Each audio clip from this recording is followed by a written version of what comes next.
மாநில அரசு போன்ற ஒரு கமிட்டி, அந்த கமிட்டி கொடுக்குற ரிப்போர்ட் நீங்க அசெம்பிளியில் வைப்பீங்க. அதுக்கு மேல என்ன ஒரு சர்ச்சை நடக்கலாம், டிவியில் விவாதம் நடக்கலாம், டிபேட் நடக்கலாம். அது மேல் கொண்டு ஒன்றாக போதில்லை. ஏன்னா மத்திய அரசு மாநில அரசுகள் இடையே உறவு எப்படி இருக்க வேண்டும் சர்க்காரியா கமிஷன் ரிப்போர்ட்டே இருக்குது. இங்கே கிரைமு அங்கே கிரைமு, ஸ்கூலில் மாணவர்களை கொண்டு அறிவாளால் வெட்டிட்டாங்க, அங்கே பாலியல் தொல்லை, இந்த மாதிரியே நியூஸ் வந்துட்டு இருக்கு. இது தவிர்த்து கள்ளச்சாயிரம் அந்த இடத்துல இது இல்லை, போலீஸ் அதிகாரிகள் ஊழல், இந்த மாதிரியே வந்துட்டு இருக்க வழிய இதெல்லாம் கடைந்த 5 ஆண்டு காலம், இப்போ 4 ஆண்டு அடுத்த வருடம் 5 ஆண்டு காலம் டிஎம்கே அரசில் சாதனைகள் என்று ஏன் ஒன்றும் சொல்ல முடியாத நிலைமையில் ஆட்சி நடந்து கொண்டு இருக்கிறதா ஒரு கேள்வி வருது. தமிழ்நாடுக்கு நான் தான், தமிழ்நாடுக்கு திமுக, இதை தவிர்த்து வேறு யாரும் இல்லைன்னு அந்த இதை மைண்ட் ஸ்பேஸ்க்காக அவர் இது பண்றாரு. ஆனா இது ஒரு பெரிய தேர்தல் அரசியல், ஒரு பெரிய ஒரு புயல கலப்பு போல தோணுங்க.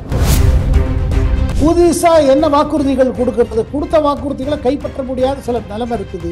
இதை தவிர்த்து பெரிய ஊழல் விவகாரம், எதை பார்த்தாலும் ஊழலா இருக்குது. ஊழல் குற்றச்சாட்டுகள், இடி தொடர்ந்த நடவடிக்கை, அமைச்சர்கள் மீது ஒரு கேள்விக்குறி, இதெல்லாம் பார்க்கும்போது ஒரு நெருக்கடியில் இருக்கிற மாதிரி தெரியுது ஆளும் கூட்டணி, ஆளும் கட்சி. இப்ப ராபர்ட் வாத்ரா மேல ஒரு கேஸ் திருப்பி அது சூடு பிடிக்கிறது, தொடர்ந்து விசாரணைக்கு கூப்பிடுறாங்க, இன்னைக்கு போயிருக்காரு. இதனால திருப்பி போக்கஸ் வந்துடுறது. என்ன போக்கஸ்? காங்கிரஸ் கட்சியில காங்கிரஸ் ஆளும் காங்கிரஸ் கட்சியை நடத்தும் அந்த குடும்பம் இருக்கு பாருங்க, சோனியா காந்தி குடும்பம், அந்த குடும்பத்தில் இருக்கிற விஷயங்கள்லாம் திருப்பி அது மேல மக்களோட இது வருது.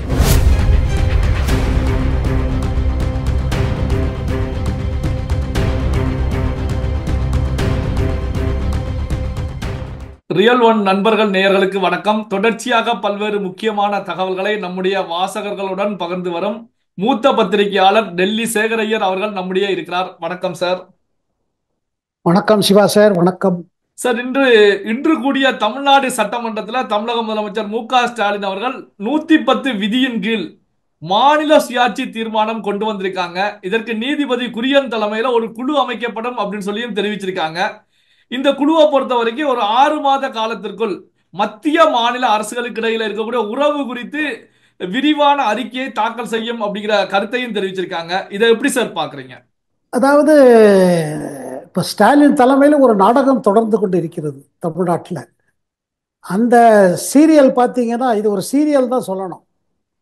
முதல்ல நீட் தீர்மானம், அதுக்கு பிறகு நம்ம டீலிமிட்டேஷன் மேலே ஒன்று போட்டார், இப்போ அடுத்தது இது. இது வந்து பப்ளிக் லெவலில், ஓட்டர் லெவலில் பெரிய இம்பேக்ட் இருக்கிற மாதிரி இல்லை. ஆனால் டிஎம்கேவோட கொள்கை அளவில் சில விஷயம் இருப்பாருங்க. இப்போ மாநில சுய உரிமை, இது வந்து புது விஷயம் இல்லைங்க. அறிஞர் அண்ணா டயத்திலிருந்து பிறகு கலைஞர் டயத்திலேருந்து இது தொடர்ந்து ஒரு இதுதான். இப்போதைக்கு ஆல்ரெடி இப்போ சுப்ரீம் கோர்ட்டில் கவர்னர் மேட்டரில் தீர்ப்பு கொடுத்த பிறகு ஸ்டாலினுக்கு இது ஒரு வேளை தோணுக்குது, இப்போ நல்லா நமக்கு பொலிட்டிக்கலாக நல்லா இது ஒரு இது கிடச்சிருச்சு, இது ஒரு நமக்கு உள்ள பாசிட்டிவாக போயிருக்கு, அதனால் இதை நம்ம தொடருவோம்னு. ஆனால் ஒரு கேள்வி எங்கே வருது பார்த்தீங்கன்னா, எதிர்கட்சிகள் கட்டாயமாக இதை ஒரு நாடகம் தான் சொல்ல போகிறாங்க. அண்ட் நமக்கு நாடகம் போல தான் தெரியுது. என்னன்னா இதில் உடனே ஒன்றும் ஆகிறதுக்கு இல்லை. இது மாநில அரசு போன்ற ஒரு கமிட்டி, அந்த கமிட்டி கொடுக்குற ரிப்போர்ட்டு நீங்கள் அசெம்பிளியில் வைப்பீங்க. அதுக்கு மேலே என்ன ஒரு சர்ச்சை நடக்கலாம், டிவியில் விவாதம் நடக்கலாம், டிபேட் நடக்கலாம்.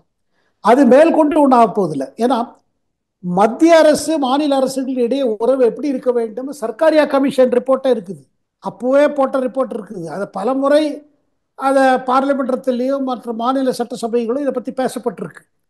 இது மாநில உரிமை, மத்திய அரசோட பொறுப்பு, இது தொடர்ந்த ஒரு சப்ஜெக்டுங்க. ஆனால் இது தேர்தல் அரசியல் எப்படி லாபம் தரும்? அதாவது தமிழ்நாடுக்கு பாதுகாப்பு திமுக, தமிழ்நாடோட உரிமைகளை காப்பது திமுக, அந்த இது வேற எந்த கட்சிக்கும் கிடையாதுங்கிறத அவர் இது பண்றாரு. அவரோட பொலிட்டிக்கல் மெசேஜ் இதுதான் இருக்குங்க. பட் அந்த பொலிட்டிக்கல் மெசேஜில் ஓட்டர் தீர்ப்பளிப்பார்களாக தான் கேள்வி. ஏன்னா பாருங்க, இன்னைக்கு தேதியில நீங்க இந்த அரசியல் நாடகத்தை விட்டுட்டீங்கன்னா, டிவி ஆன் பண்ண உடனே உங்களுக்கு தலைப்பு செய்திகள் என்ன வருது பாருங்க, முக்காவாசி கிரைம் தான் வருதுங்க. இங்கே கிரைமு அங்கே கிரைமு, ஸ்கூலில் மாணவர்களை கொண்டு அறிவாளால் வெட்டிட்டாங்க, அங்கே பாலியல் தொல்லை, இந்த மாதிரியே நியூஸ் வந்துட்டு இருக்கு. இதை தவிர்த்து கள்ளச்சாயிரம் அந்த இடத்துல இது இல்லை, போலீஸ் அதிகாரிகள் ஊழல், இந்த மாதிரியே வந்துட்டு இருக்க வழிய இதெல்லாம் கடந்த 5 ஆண்டு காலம், இப்போ 4 ஆண்டு அடுத்த வருடம் 5 ஆண்டு காலம் டிஎம்கே அரசில் சாதனைகள் என்று ஏன் ஒன்றும் சொல்ல முடியாத நிலைமையில ஆட்சி நடந்து கொண்டு இருக்கிறது தான் ஒரு கேள்வி வருது. இதுல ஒரு பெரிய டெவலப்மெண்ட் என்ன பாருங்க, அதிமுக பாஜக கூட்டணி அறிவித்தது எங்கேயோ ஒரு இடத்துல டிஎம்கே ஒரு அதிர்ச்சி கொடுத்துருக்கு. அவங்க எதிர்பார்க்கல இந்த மாதிரி ஒரு 2 கட்சிகளும் ஒண்ணா வந்துரும்னு. அதுக்கு பிறகுதான் இதெல்லாம் நடக்குது. இப்போ இந்த தீர்மானம், திருப்பி அடுத்த தீர்மானம், இந்த தீர்மானங்கள்லாம் ஒரு பெரிய இம்பாக்ட் எனக்கு. ஏன்னா பாருங்க, மாநிலத்துக்கு சுயஉரிமை வேண்டுங்கிறது எல்லா கட்சிகளும் சொல்லுவதுதான். பாஜக கூட தன் ஆளும் மாநிலத்தில் இதான் சொல்லுவாங்க. இதுல ஒன்றும் பெரிய பொலிட்டிக்கல் இது கிடையாது. இந்த விவாதம் தொடர்ந்துட்டே இருக்கும். அப்பப்போ உச்ச நீதிமன்றத்திலே தீர்ப்புகள் வரும். இது போயிட்டே இருக்கும். இது ஒரு பெரிய பொலிட்டிக்கல் இதுவாகுமான்னு எனக்கு படல சிவா சார். இருந்தும் ஸ்டாலின் ஒரு பொலிட்டிக்கல் மெசேஜ் கொடுக்க விரும்புகிறாரு. தமிழ்நாடுக்காக நாம், நமக்கு நாமே விட இந்த தடவை அவர் ஸ்லோகன் வந்து தமிழ்நாடுக்கு நாம் தான், தமிழ்நாடுக்கு திமுக, இதை தவிர்த்து வேறு யாரும் இல்லைன்னு அந்த இதை மைண்ட் ஸ்பேஸ்க்காக அவர் இது பண்ணுறாரு. ஆனால் இது ஒரு பெரிய தேர்தல் அரசியலில் ஒரு பெரிய ஒரு புயல கலப்பு போல தோணல சார். இந்த மாநில சுயாட்சி தீர்மானம் இது நடைபெறும் போது பாரதிய ஜனதா கட்சி எம்எல்ஏக்களை பொறுத்த வரைக்கும் வெளிநடப்பு செய்தாங்க. தமிழக பாஜக தலைவர் நயினார் நாகேந்திரன் அவர்களை பொறுத்த வரைக்கும் வெளியில வந்து செய்தியாளர்கள் மட்டத்தில் பேசும்போது ஒரு பிரிவினைவாதத்தை திமுக உருவாக்க முயற்சிக்கிறது, இந்தியாவில் பிளவை ஏற்படுத்த முயற்சிக்கிறது அப்படின்னு சொல்லி கடுமையான கருத்துக்களை, விமர்சனங்களை வச்சு தாக்கி இருக்காங்க. சோ இதை எப்படி சார் பாக்குறீங்க? இல்லைங்க, அவங்க சொல்வது என்னன்னா, தொடர்ந்து புது கல்வி திட்டம், அதுக்கு பிறகு நீட்டு. பழைய பேட்டர். அது வந்தபோது ஒரு பெரிய வாக்குறுதி கொடுத்து வந்தீங்க, இது நாங்கள் வந்த உடனே இது போயிடும்னு. அப்போ எல்லாருக்கும் தெரியும் நீட்டு ஏன் வந்தது, எப்படி வந்தது, அதில் உச்சநீதிமன்ற தீர்ப்பு என்ன. அதுக்கு பிறகு மத்திய அரசு காங்கிரஸ் ஆட்சியில் இருக்கும்போது கொண்டு வந்த மேட்டர் இது அந்த டயத்தில் வந்த மேட்டர் தான். இது ஒன்றும் இந்த மேட்டர் இல்லை, அதுக்கப்புறம் ஆரம்பித்த மேட்டரு. இப்படி இருக்கும் பொழுது இதை வச்சுன்னு ஒரு ஒரு மெசேஜ் கொடுக்கறதுக்கு முயற்சி செஞ்சு கொண்டு இருக்கிறது டிஎம்கே தலைமை. அதில் பார்க்கும் பொழுது இப்போ வந்து பார்த்தீங்கன்னா போப்போ என்ன சொல்ல விரும்புகிறாங்கன்னா, இது ஒரு தமிழ்நாடு ஒரு தனி மாநிலம், இல்லை தென்னிந்தியா மாநிலங்கள் ஒன்றா சேரணும், அந்த மாதிரிலாம். அதே இவங்க பொலிட்டிக்கல் மெசேஜ் என்னவோ அதே இப்போ இன்னொரு பொலிட்டிக்கல் மெசேஜ் அவங்க தர முயற்சி பண்ணுறாங்க. பட் என்ன கேட்டிங்கன்னா, அடுத்த தேர்தலில் என்ன இஷ்யூ இருக்க போகிறது, இதெல்லாம் இஷ்யூவே கிடையாது சிவா சார். இந்த தொகுதி மாற்றம் இல்லை, இந்த மேட்டர்லாம் ஒன்றும் பெரிய மேட்டர் இல்லை. இதெல்லாம் பார்த்தீங்கன்னா கடைசியில் வரப்போகிறது என்னென்னா, 5 ஆண்டு காலம் கொடுத்த வாக்குறுதிகளெல்லாம் கைப்பற்றினீர்களா, 5 ஆண்டு காலம் ஆட்சி எப்படி இருந்தது, மக்கள் மத்தியில் ஒரு மாற்றம் ஆசைப்படுகிறாளா இல்லையா, இதெல்லாம் தான் மேட்ரு. இந்த மேட்டரில் பார்த்தீங்கன்னா டிஎம்கேக்கு எங்கேயோ கூட்டணி அரசியல் ஒரு மாற்றம் வந்து கொண்டு இருக்குது. இப்போ பாருங்க, பிஜேபி அதிமுக கூட்டணி அறிவித்த பிறகு தமிழ்நாட்டில் நடக்கிற அரசியல் நிகழ்வுகள்லாம் பாருங்க.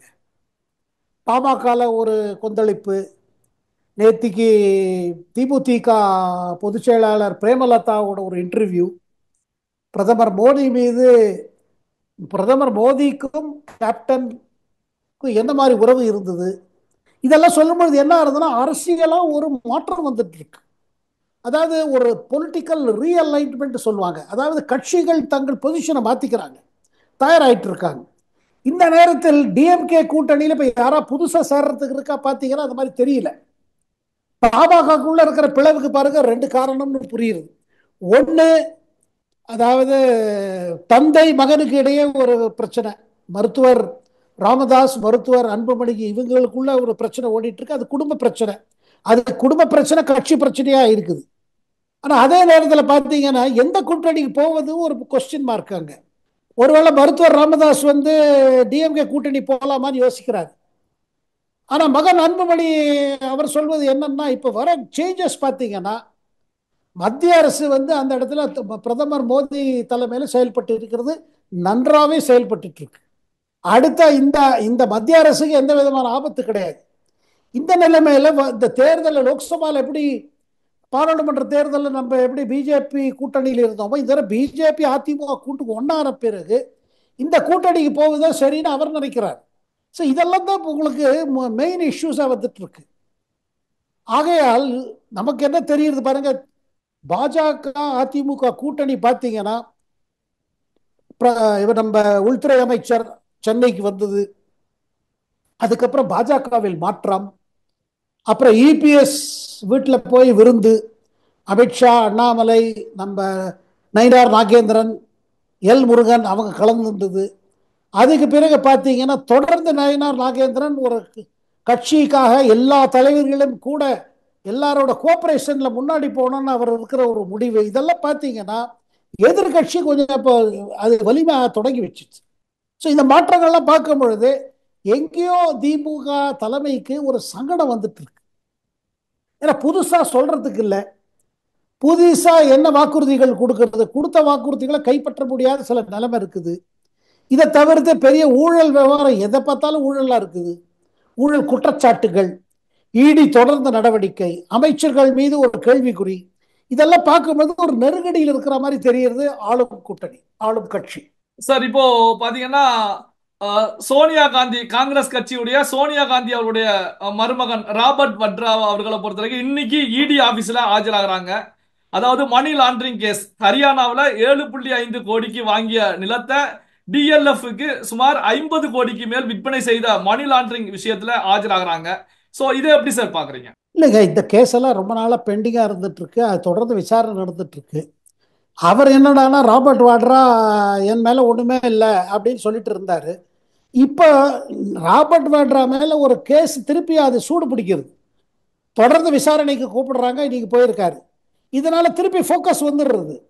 என்ன ஃபோக்கஸ்? காங்கிரஸ் கட்சியில் காங்கிரஸ் ஆளும் காங்கிரஸ் கட்சியை நடத்தும் அந்த குடும்பம் இருக்கு பாருங்க, சோனியா காந்தி குடும்பம், அந்த குடும்பத்தில் இருக்கிற விஷயங்கள்லாம் திருப்பி அது மேலே மக்களோட இது வருது. இப்போ ராபர்ட் வாட்ரா பாருங்க, ஒரு தனிப்பட்ட இதுவாக செயல்பட்டு இருக்காரு. அவருக்கு அரசியலில் குதிக்கணும் ரொம்ப ஆசையாக இருக்குது. இதை தன் மனைவி பிரியங்கா காந்தியோ இல்லை தன்னோட பிரதர் இல்ல ராகுல் காந்தியோ அதுக்கு இஷ்டம் இல்லை. ஆனால் இவர் பாருங்க, எப்போ இவங்க போன பார்லிமெண்ட் தேர்தலில் கூட ராய்பரேலி போனார், அமேட்டி போனார், இவங்க நாமினேஷன் பேப்பர் தாக்கல் பண்ண பொழுது கூட அவர் இருந்தார். இன்னைக்கு என்ன சொல்றாரு, ரெய்டு ஆரம்பிச்ச பிறகு என் மேல ஒரு கட்டாயம் வந்து கொண்டிருக்கிறது அரசியல் நுழைவதற்கு, இனிமேல் என்னால் அரசியல் நுழைந்துதான் ஆனம், அரசியலில் வெளியில் இருக்க முடியும். இந்த மாதிரி சொல்லும் போதெல்லாம் ராகுல் காந்திக்கோ சோனியா காந்திக்கோ தன் மனைவி பிரியங்கா காந்திக்கோ ஒரு கடுப்பு ஏற்படும்.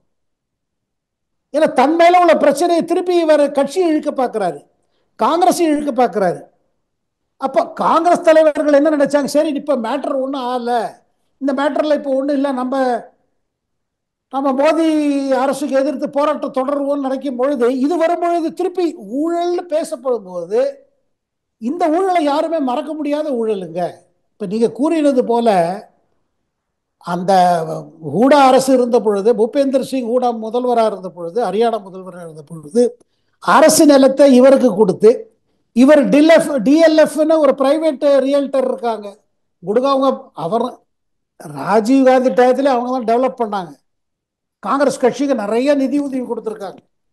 அப்படி இருக்கும்பொழுது அந்த கட்சி வந்து இதில் பாருங்க, ராபர்ட் வாட்ரா மாடல் என்ன பார்த்தீங்கன்னா, அந்த நிலம் இவங்களுக்கு இவர் கொடுக்குற இதை நிலத்தையும் வாங்கிட்டாங்க, அதுக்கு பிறகு இவருக்கு ஃப்ளாட்டும் அலாட் பண்ணாங்க, அந்த ஃப்ளாட்டு இவர் வித்து நிறைய சம்பாதிச்சிருக்காரு.